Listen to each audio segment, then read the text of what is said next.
Saulo de Tarso, o homem que mudou o curso da história. Saulo de Tarso não era apenas um nome na história antiga. Ele era uma força implacável que perseguia o cristianismo com a mesma intensidade que um caçador persegue sua presa. Sua vida foi marcada por decisões extremas, mas também pela maior e mais impressionante transformação que a história do cristianismo já presenciou. Antes de se tornar Paulo, o apóstolo, ele era um homem que acreditava estar fazendo a vontade de Deus, enquanto, na realidade, estava em total rebelião contra ele. A jornada de Saulo não foi apenas uma mudança de identidade, mas uma mudança de propósito, de destino e de vida. Ele nos ensina que mesmo nas situações mais sombrias, Deus pode transformar nossos maiores erros em testemunhos poderosos de sua graça. A juventude de Saulo. Preparando-se para a missão. Errada Saulo nasceu em Tarso, uma cidade da Cilícia, hoje parte da Turquia. Tarso era uma cidade romana, mas com uma forte herança grega. O ambiente em que Saulo cresceu foi moldado por um mix de culturas e filosofias, e isso o preparou para ser um homem de grande intelecto e habilidades. Mas, também de grande zelo religioso. Ele era um fariseu, e como tal, ele se via como o guardião da pura tradição judaica. Saulo estudou sob a liderança de Gamaliel, um dos maiores mestres da lei, e desde muito cedo se destacou por sua dedicação à Torá e sua compreensão profunda das Escrituras. Mas em seu coração, Saulo já carregava uma falha. Ele não conseguia enxergar além das fronteiras da sua própria fé. Para ele, a lei de Moisés era absoluta, e qualquer desvio, qualquer tentativa de mudar sua interpretação, era vista como uma ameaça. E assim, quando ouviu falar de um homem chamado Jesus de Nazaré, que desafiava as tradições e afirmava ser o Messias, Saulo não hesitou em vê-lo como um herético. Ele acreditava firmemente que Jesus e seus seguidores eram uma praga que deveria ser extirpada do meio do povo de Israel. Ele se tornou um perseguidor implacável, disposto a ir a qualquer extremo para erradicar esse movimento. A missão de Saulo era clara: destruir a Igreja de Cristo. Ele não se importava com as consequências, com a dor ou com a tristeza que causaria. Ele acreditava que estava cumprindo a vontade de Deus. Acreditava que sua perseguição era justa. Saulo era um homem cheio de certezas, mas suas certezas eram baseadas em sua própria visão limitada da verdade. O encontro com Jesus, a cegueira e a revelação que ninguém esperava, nem mesmo Saulo, era que sua vida tomaria um rumo completamente inesperado.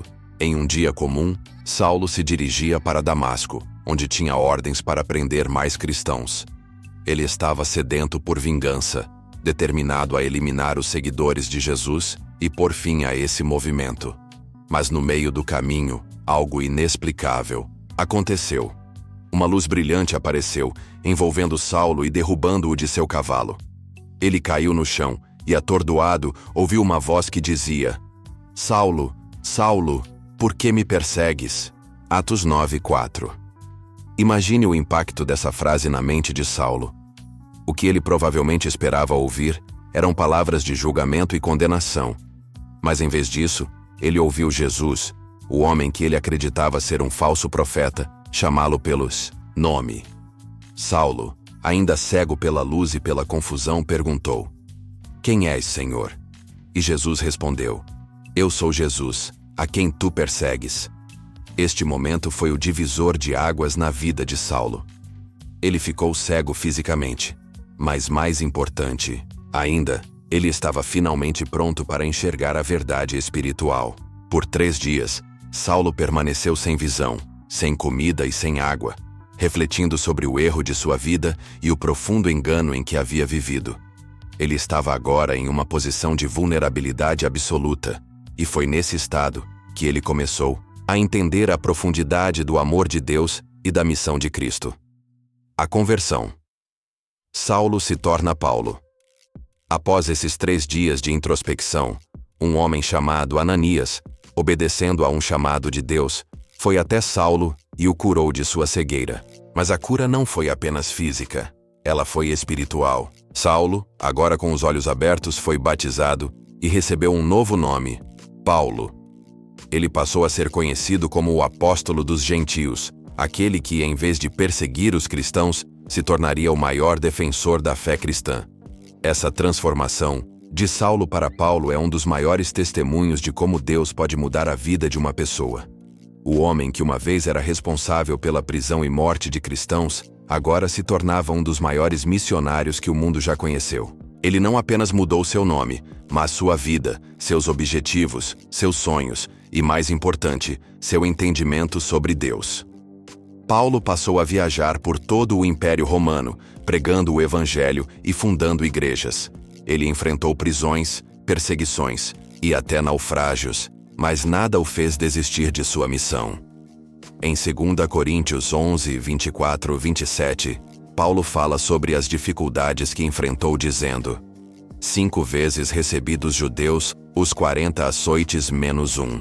3 vezes fui açoitado com varas, 1 vez apedrejado, 3 vezes naufraguei, passei 1 noite e 1 dia no abismo, em jornadas muitas, em perigos de rios, em perigos de salteadores, em perigos da parte dos meus compatriotas, em perigos entre os gentios, em perigos na cidade, em perigos no deserto, em perigos no mar, em perigos entre os falsos irmãos.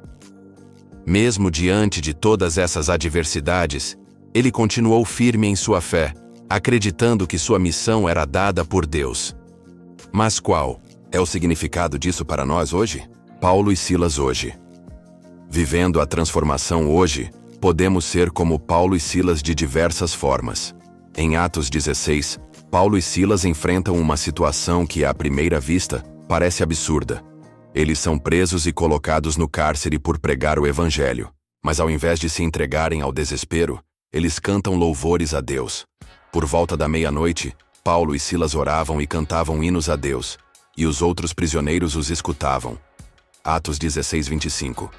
No meio do sofrimento, eles mantiveram sua fé. Essa atitude de confiança em Deus não só impactou suas próprias vidas, mas também a dos prisioneiros ao seu redor. Quando houve um terremoto e as portas da prisão se abriram, nenhum prisioneiro fugiu, e o carcereiro, tocado por essa cena, perguntou: Senhores, o que devo fazer para ser salvo? E eles responderam: Crê no Senhor Jesus e serás salvo, tu e a tua casa.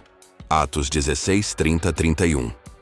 Hoje, muitas vezes, nos vemos em situações de prisão espiritual, emocional ou física. Nos dias de hoje, podemos nos sentir como prisioneiros de nossos próprios medos, dificuldades e tribulações. Mas assim como Paulo e Silas, podemos encontrar uma maneira de glorificar a Deus, mesmo em tempos difíceis. Eles nos ensinam que, mesmo nas circunstâncias mais dolorosas, podemos manter nossa fé, cantar louvores a Deus e confiar que Ele usará nossa fidelidade para alcançar os outros ao nosso redor. Vivemos em uma sociedade que muitas vezes marginaliza a fé cristã, e podemos nos sentir como Paulo, isolados e perseguidos por nossas crenças. No entanto, assim como Paulo e Silas, temos a oportunidade de ser luz onde há escuridão. Em meio às dificuldades, temos a chance de mostrar que a fé verdadeira não depende das circunstâncias, mas da confiança inabalável em Deus. A transformação, de Saulo para Paulo, e a atitude de Paulo e Silas diante do sofrimento, nos desafiam a sermos ousados e a viver nossa fé com coragem, mesmo quando tudo parece contrário. A redenção de Paulo e o nosso caminho. A história de Paulo é um lembrete de que nunca é tarde para mudar. Mesmo que tenhamos cometido erros graves, mesmo que tenhamos ferido outras pessoas, sempre há esperança para quem se arrepende e busca a verdadeira transformação em Cristo. Deus não apenas nos perdoa, mas também nos dá uma nova missão, um novo propósito. Paulo, o homem que foi o maior perseguidor da igreja, se tornou o maior defensor da fé cristã. E ele nos ensina que, no fundo, o que Deus mais deseja de nós é um coração arrependido e uma disposição para seguir seu chamado, não importa quão grande tenha sido nosso erro. Se Saulo pode ser transformado em Paulo, então qualquer um de nós pode ser usado poderosamente por Deus. Essa versão expandida busca ser ainda mais impactante, conectando a história de Paulo com as dificuldades e desafios que enfrentamos nos dias de hoje. Além disso, inclui o paralelo com Paulo e Silas como modelos de perseverança e fé, mesmo nas adversidades. Você disse, chat, você consegue ainda expandir mais essa narrativa? Para mim ficou muito curta ainda, preciso também que crie uma introdução impactante onde prenda os espectadores. O ChatGPT disse, claro, vou expandir ainda mais a narrativa e criar uma introdução mais impactante que capture a atenção do público logo no início. Vamos trabalhar para que a história de Saulo se torne ainda mais profunda, emocional e envolvente, e que a introdução prenda os espectadores desde o primeiro segundo. Aqui está a versão expandida. Introdução. A transformação de um homem. O poder de Deus. Imagine um homem obcecado por sua própria justiça, disposto a tudo para destruir um movimento que ele acreditava ser uma ameaça. Imagine alguém tão determinado que não hesitaria em arrancar famílias de suas casas, lançar pessoas inocentes na prisão e até mesmo sentenciar à morte aqueles que ousassem seguir um homem chamado Jesus. Agora, imagine que essa mesma pessoa, no auge de sua violência e ódio, tenha sua vida transformada de maneira tão radical que se torna o maior defensor daquilo que antes odiava. Isso é o que aconteceu com Saulo de Tarso. A história de Saulo é, talvez, a maior prova de que ninguém está além da redenção. E a transformação dele não é apenas sobre um homem, é sobre todos nós. O que você faria se no meio de uma jornada, uma força sobrenatural interrompesse o curso da sua vida? O que aconteceria se no ápice da sua arrogância e certeza, você fosse forçado a encarar a verdade de forma brutal? Saulo de Tarso viveu isso, e sua jornada de ódio à fé, para a mais incrível conversão da história, continua a inspirar milhões de pessoas em todo o mundo. Esta é a história de como o inimigo da fé se tornou o maior apóstolo do cristianismo. Saulo de Tarso. O perseguidor implacável Saulo de Tarso era um homem de grande inteligência, formação religiosa e status. Ele era um fariseu, um dos mais zelosos guardiões da lei de Moisés. Sua vida estava totalmente dedicada a defender a pureza da fé judaica contra qualquer ameaça, e ele via o movimento cristão como uma heresia perigosa que precisava ser erradicada. O que muitos não sabiam é que ele também era um homem de grande poder, com autoridade para prender e perseguir aqueles que seguiam a Jesus. Quando Saulo ouvia falar do nome de Jesus, um arrepio percorria sua espinha. Ele sentia como se fosse o único capaz de combater a corrupção religiosa, que aos seus olhos estava se espalhando pelo mundo. Ele perseguia os cristãos com fúria, como um caçador perseguindo sua presa. A história de Estevão, o primeiro mártir cristão, é um exemplo claro disso. Saulo estava lá, observando enquanto Estevão era apedrejado até a morte, e ele aprovava aquele ato. Ele acreditava que estava fazendo um favor a Deus. E é aí que entra a grande virada dessa história. Saulo, que se achava no controle, que se sentia o herói da própria narrativa, mal sabia que estava prestes a ser confrontado por algo muito maior que sua própria justiça. O encontro impossível. Quando a luz cega e a verdade surge era um dia comum quando Saulo se dirigia a Damasco com cartas de autoridade para prender mais cristãos. Ele estava totalmente cego pela sua ira e pelo desejo de destruir a igreja. No entanto, algo extraordinário aconteceu. Quando estava a caminho, uma luz intensa mais brilhante que o sol apareceu do céu e o fez cair de seu cavalo. A luz era tão forte que ele ficou cego. Ele ouviu uma voz que lhe parecia familiar e ao mesmo tempo assustadora. Saulo, Saulo, por que me persegues? A essa altura, Saulo deve ter ficado atônito. Ele estava acostumado a lutar contra homens e mulheres, mas agora enfrentava algo muito maior. Ele perguntou tremendo: Quem és, Senhor? A resposta que ele ouviu mudou sua vida para sempre. Eu sou Jesus, a quem tu persegues. Nesse momento, toda a sua vida caiu por terra.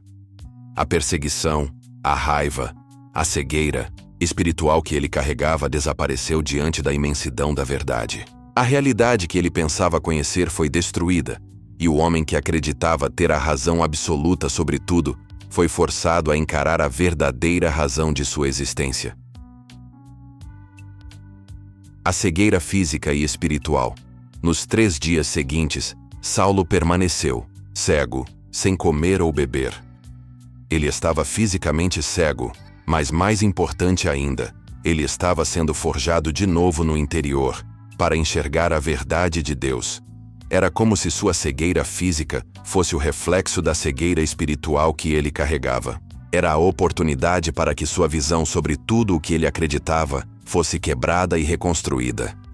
Durante esses 3 dias, ele refletiu profundamente sobre o que havia feito, sobre os cristãos que havia perseguido, sobre as vidas que havia destruído em nome de uma fé distorcida. Mas o que Saulo não sabia é que, enquanto ele estava nesse processo de transformação, Deus estava agindo também em outro lugar, preparando o homem que iria trazer a cura para sua cegueira. A conversão de Saulo. O novo propósito de vida. Ananias, um discípulo de Jesus, recebeu uma visão de Deus instruindo-o a ir até Saulo e restaurar sua visão. Ele hesitou. Afinal, Saulo não era exatamente um homem digno de confiança para os cristãos. Mas Deus o tranquilizou, dizendo que ele havia escolhido Saulo como um vaso escolhido para pregar o evangelho. Quando Ananias encontrou Saulo, ele orou por ele, e no momento em que ele colocou as mãos sobre ele, a visão de Saulo foi restaurada. Não apenas sua visão física, mas também sua visão espiritual. Saulo foi batizado e finalmente recebeu seu novo nome, Paulo. A mudança de Saulo para Paulo foi nada menos que radical. Ele deixou para trás o homem obcecado por vingança e perseguição e se tornou um dos maiores apóstolos e missionários da história. Sua missão era agora espalhar a mensagem de Jesus por todo o Império Romano, enfrentando perseguições, naufrágios, prisões e até mesmo martírio. Sua fé inabalável nunca vacilou, pois ele sabia que a transformação que ele experimentara era a obra de Deus, e ele estava disposto a dar sua vida por isso. Paulo e Silas hoje, vivendo a missão no mundo moderno. A história de Paulo e Silas não terminou com as páginas da Bíblia. A mesma fé que os levou a cantar na prisão, a não desistir diante das dificuldades, é a mesma fé que precisamos ter hoje. Vivemos em um mundo cheio de tribulações, desafios e uma crescente indiferença à fé. Muitos de nós somos perseguidos, marginalizados e até mesmo incompreendidos, assim como Paulo e Silas foram. Mas, assim como eles, podemos ter a coragem de ser a luz nas trevas, de cantar louvores a Deus no meio das adversidades. Hoje, os cristãos enfrentam novos tipos de perseguições, a pressão social, a hostilidade intelectual e até mesmo o medo de expressar abertamente sua fé. Mas, assim como Paulo e Silas, temos o poder de ser inquebráveis em nossa fé. Podemos ser a diferença, podemos ser o exemplo de coragem, de integridade, de fé viva e vibrante em um mundo em busca de respostas. Cada um de nós é chamado a ser como Paulo, a viver com ousadia a missão que nos foi dada, a transformar os obstáculos em oportunidades de crescimento espiritual e de propagação do Evangelho. Conclusão. A graça que transforma. A história de Paulo nos ensina que a graça de Deus pode alcançar até os corações mais endurecidos. Não importa onde você esteja na sua jornada ou quais erros tenha cometido, nunca é tarde para uma transformação radical. Assim como Saulo, que foi transformado do maior perseguidor da igreja para o maior apóstolo de Cristo, você também pode ser usado por Deus de maneira poderosa, independente das falhas do passado. Basta um encontro genuíno com Ele, e você se tornará uma nova criação. De Saulo a Paulo, de perseguidor a apóstolo, a história de transformação de Saulo não é apenas sua. Ela é nossa também. Que possamos, como Paulo, viver com paixão e coragem, pregando o Evangelho onde quer que estejamos, sendo fiéis à nossa missão, como luz em um mundo que precisa desesperadamente de esperança.